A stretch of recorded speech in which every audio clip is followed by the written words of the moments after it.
আজকে আমি দেখাচ্ছি চিনি ছাড়া একেবারে দোকানের মতন পারফেক্ট ঘন মজাদার রাবড়ি রেসিপি। ঘরে থাকা মাত্র কয়েকটা উপকরণ দিয়ে কিন্তু এই সুস্বাদু ডেজার্টটা খুব সহজেই ঘরে তৈরি করে নেওয়া যায়। আর সেই পদ্ধতিটাই আজকে আমি তোমাদের সঙ্গে শেয়ার করব। যারা চিনি ছাড়া ডেজার্ট খোঁজো বা চিনি ছাড়া মিষ্টি খেতে পছন্দ করো, তাদের জন্য কিন্তু একেবারে পারফেক্ট রেসিপি। তাহলে চলো দেখে নিই আমি কিভাবে এই রাবড়িটা তৈরি করলাম খুব সহজেই। রেসিপিটা ভালো লাগলে লাইক, শেয়ার, কমেন্ট, সাবস্ক্রাইব করার অনুরোধ রইল তোমাদের কাছে। তো আমি এখানে 1 লিটার পরিমাণে গরুর দুধ নিয়ে নিয়েছি। এবার দুধটাকে জাল করে নিতে হবে ভালো করে, সেই জন্য গ্যাসটা দেখো আমি জ্বালিয়ে নিয়েছি। এবার কড়াইটা বসিয়ে দিলাম। একেবারে পারফেক্ট দোকানের মতন সহজ কয়েকটা উপকরণ, ঘরে থাকা উপকরণ যেগুলো আমাদের হাতের সামনেই থাকে, তাই দিয়ে আজকে আমি তোমাদের এই রাবড়িটা তৈরি করে দেখাবো। আমি এখানে চিনি ছাড়া তৈরি করেছি, তোমরা চাইলে কিন্তু চিনি দিয়েও তৈরি করতে পারো। আমি এখানে কয়েকটা কেশর দিয়ে দিলাম। এখানে কেশরটা দিলে কি হয়, দুধের রঙটা খুব সুন্দর আসে, তার ফলে রাবড়ির কালারটাও খুব সুন্দর আসে। রাবড়ি আমরা অনেকেই কম বেশি ভালোবাসি খেতে, তবে যারা চিনি ছাড়া খেতে পছন্দ করো তাদের জন্যও কিন্তু খুবই ভালো এই রেসিপিটা। তো এখানে দেখো সর পড়তে শুরু করেছে। দুধটা যখন এরকম সর পড়তে শুরু করবে, 2-1 বার এরকম সরটাকে দুধের সঙ্গে মিশিয়ে দিতে হবে। তাহলে কি হবে, দুধটা ঘন হয়ে যাবে, টেক্সচারটা খুব ভালো আসবে। আমি একবার নাড়িয়ে দিলাম সরটাকে, এরকম 2-3 বার করে নেব। এবার খুব তাড়াতাড়ি দুধটাকে ঘন করবার জন্য আমি এখানে 2 চামচ 2 টেবিল স্পুন মতন পাউডার মিল্ক মিশিয়ে দিলাম। এরকম মিল্ক পাউডার মিশিয়ে নিলে কিন্তু টেক্সচারটা খুব ভালো আসে আর খুব তাড়াতাড়ি এটা হয়েও যায়। কিন্তু আমি এটাকে কিন্তু ফ্লেমটাকে লো করিনি, হাইতেই রেখেছি আর বারবার নাড়াচাড়া করছি। এবার দিয়ে দেবো এর মধ্যে 1 চা চামচ পরিমাণে ঘি। কেউ যদি কখনো রাবড়িতে ঘি না দিয়ে থাকো, একবার অবশ্যই ট্রাই করে দেখতে পারো। এটা খেতে কিন্তু খুব সুন্দর হয় আর খুব সহজভাবে তোমরা তৈরি করে নিতে পারো। তবে কেশরটা দেওয়া অপশনাল, চাইলে কেউ দিতে পারো, না দিলেও রাবড়ি এমনিই সুন্দর হয়, স্বাদের কোনো পরিবর্তন হয় না, তবে দিলে পরে খেতে আরেকটু ভালো লাগে।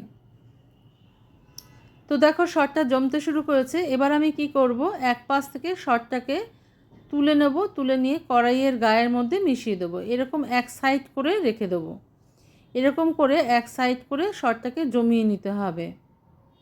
যখনই দেখবে এরকম সাইডে সরগুলো জমিয়ে নেবে, তখন দেখবে এগুলো আস্তে আস্তে জমে যাচ্ছে, শক্ত হয়ে যাবে আর কি একটু।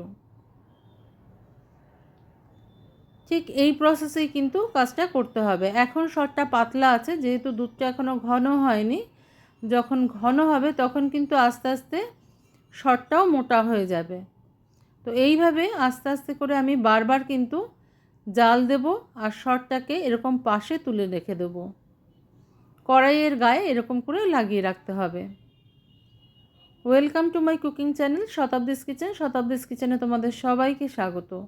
নমস্কার বন্ধুরা, আমি শতাব্দী। তোমরা সবাই কেমন আছো? আশা করি সবাই ভালো আছো, সবাই সুস্থ আছো। আজকে আমি তোমাদের জন্য একটা কিন্তু খুব মজাদার ডেজার্ট রেসিপি নিয়ে চলে এসেছি, বা মিষ্টি নিয়ে চলে এসেছি। সেটা হচ্ছে আমাদের সবার প্রিয় রাবড়ি। রাবড়ি খেতে কিন্তু কম বেশি সবাই ভালোবাসে। তো এই রাবড়িটা আমি চিনি ছাড়া তৈরি করেছি আজকে। তোমরা চাইলে তোমাদের মনের মতন চিনি কিন্তু এখানে যোগ করে নিতে পারো। তবে রাবড়িতে খুব বেশি মিষ্টি হয়ে গেলে আমার মনে হয় না খেতে ভালো লাগে। এটা কিন্তু চিনি ছাড়া খেতেও দুর্দান্ত স্বাদের হয়। তোমরা একবার ট্রাই করে দেখতে পারো বাড়িতে। আর তৈরি করা খুব সহজ, তোমরা দেখেই বুঝতে পারবে। বারবার এরকম সরটা জমছে আর দেখো আমি কিন্তু কড়াইয়ের গায়ে এটাকে লাগিয়ে দিচ্ছি। এইভাবেই কিন্তু রাবড়ি তৈরি করা হয়। তবে এই সরটাকে যখন জমতে শুরু করবে, দুধের সাথে মিশিয়ে মিশিয়েও রাবড়ি হয়। তবে যেহেতু এটা লাচ্ছা রাবড়ি তৈরি করছি আমি, সেই জন্য এটাকে কড়াইয়ের পাশে জমিয়ে নিচ্ছি। অনেক সময় সরটাকে দুধের মধ্যে দিয়ে ঘন করেও তৈরি হয়, তবে এইভাবে তৈরি করলে কি হয়, মুখের মধ্যে যখন সরটা পড়ে তখন খেতে বেশি ভালো লাগে। আর দোকানে কিন্তু এভাবেই রাবড়িটা তৈরি হয়। দেখো দুধটা ঘন হয়ে এসছে আর সরটাও কিন্তু এখন মোটা করে পড়তে শুরু করেছে। হাই ফ্লেমে রাখলে কিন্তু অনবরত নাড়তে থাকবে আর সামনে দাঁড়িয়ে থাকতে হবে। এটা করতে কিন্তু বেশি সময়ও লাগে না। আর যারা লো ফ্লেমে করবে তাদের একটু সময় বেশি লাগবে। লো ফ্লেমেও করে নিতে পারো, কোনো সমস্যা নেই, সময়টা একটু বেশি লাগে। দেখো এখন কিন্তু দুধটা পুরো ক্রিমি টেক্সচারের হয়ে গেছে। এরকম দুধটা ঘন হয়ে আসলে আর কিন্তু জাল দেওয়ার প্রয়োজন নেই, এটা আমাদের তৈরি হয়ে গেছে। দেখতে পাচ্ছ কীরকম ক্রিমি টেক্সচার হয়েছে, কারণ ওর মধ্যে কিন্তু সরগুলোও মিশে রয়েছে, কারণ প্রথম দুবার সর কিন্তু আমি ওর মধ্যে মিশিয়ে দিয়েছিলাম। এবার ভালো করে ঠান্ডা করে নিয়ে, খুব ভালো করে ঠান্ডা করে নেবে। কড়াইটা গরম থাকলে কিন্তু এই সরগুলো উঠতে চাইবে না, ঠান্ডা হয়ে গেলে খুব ভালো মতন উঠে যাবে। আমি এবার কড়াইয়ের গা থেকে সরগুলোকে তুলে নেব। তাহলে দেখেই বুঝতে পারছো যে কতটা সহজ ঘরে রাবড়ি তৈরি করা, একেবারে দোকানের মতন পারফেক্ট হবে। একবার বাড়িতে তোমরা ট্রাই করে দেখতে পারো। দুধের পরিমাণটা নিজেদের প্রয়োজন মতন নিয়ে নেবে। তবে এখানে কিন্তু 1 লিটার দুধ থেকে অনেকটা রাবড়ি তৈরি হয়। দেখো আমি সরগুলো তুলে নিয়েছি, এক জায়গায় জড়ো করে দুধের সাথে মিশিয়ে নিয়েছি। এবার উপর থেকে দিয়ে দিচ্ছি কিছু বাদাম কুচি, কাজু, পেস্তা, আমন্ড কুচি মিশিয়ে দিলাম। এটা কিন্তু অপশনাল, দিলে খেতে ভালো লাগে সেই জন্য আমি দিলাম। আমার কাছে ছিল হাতের কাছে, সেই জন্য দিয়ে দিলাম। খেতেও ভালো লাগে, দেখতেও ভালো লাগে, তবে এটা অপশনাল, না দিলেও রাবড়ি খেতে ভালো লাগে।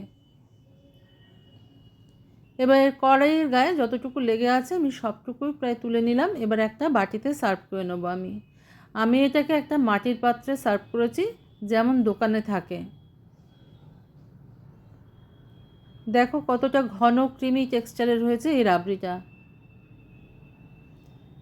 দেখেই তোমরা বুঝতে পারছো। এইভাবে অবশ্যই একবার বাড়িতে ট্রাই করে দেখতে পারো, মিষ্টিটা খেতে কিন্তু অসাধারণ লাগে। আমরা তো সবাই রাবড়ি খাই, দোকান থেকে কিনেই খাই, একবার ঘরে তৈরি করে নিতে পারো, খেতে অসাধারণ হয়।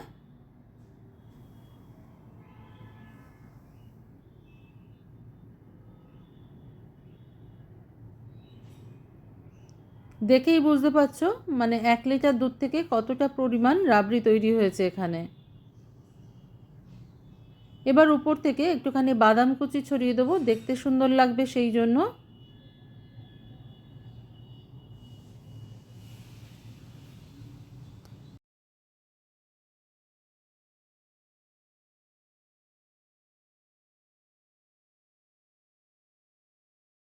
দেখো আমার রাবড়িটা কিন্তু সাজানো তৈরি হয়ে গেছে। এরপর আমি কিন্তু গোলাপের পাপড়ি আর একটু কেশর দিয়েও সাজিয়ে নিয়েছি, দেখতে সুন্দর লাগবে সেই জন্য, সার্ভ করবার সময় দেখতে সুন্দর লাগবে।